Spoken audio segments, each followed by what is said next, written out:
ကြွက်သားတွေတီဆောက်ဖို့နဲ့ခွန်အားရှိဖို့ဆိုရင်ငါရှိတယ်ငါကမင်းအတွက်အကောင်းဆုံးပရိုတင်းဓာတ်ပဲ အယိုးအစ်စ်တန်မာပြီးကြီးထွားဖို့ဆိုရင်ငါမှာကယ်ဆီယမ်ဓာတ်အပြည့်ရှိတယ်နေတိုင်းတစ်ခွက်တောက်ပေးပါ အလုပ်တွေပုံနေလို့စိတ်မပါဖြစ်နေလားငါ့ကိုတစ်ခွက်တောက်လိုက်မင်းရဲ့ဦးနောက်ကိုချက်ချင်းနိုးကြားသွားစေရမယ်ရေဓာတ်ပြည့်ဝဖို့ကအဓိကပဲငါ့ကိုတစ်နေ့တစ်လီတာမှန်မှန်တောက်ပေးရင်အသားရည်လှပြီးပင်ပန်းတာတွေပျောက်စေမှာပါ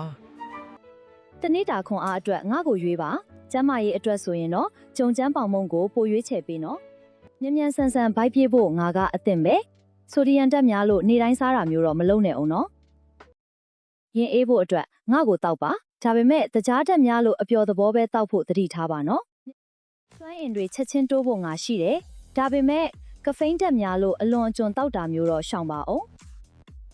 ပင်မနေလားလက်ဖက်ရည်လေးတစ်ခွက်တောက်လိုက်ပါမင်းရဲ့စိတ်ကိုကြည်လင်လန်းဆန်းသွားစေမှာပါအခုပြောခဲ့တဲ့အစားအစာတွေအားလုံးကကျွန်တော်တို့ရဲ့နေ့စဉ်ဘဝအတွက်အရေးပါပါတယ်ကျန်းမာဖို့ဆိုရင်တော့အတိုင်းအတာနဲ့စားသုံးဖို့မမေ့နဲ့နော်ဒီလိုကျန်းမာရေးဗဟုသုတတွေအတွက် like နဲ့ follow လေးလုပ်ထားလိုက်နော်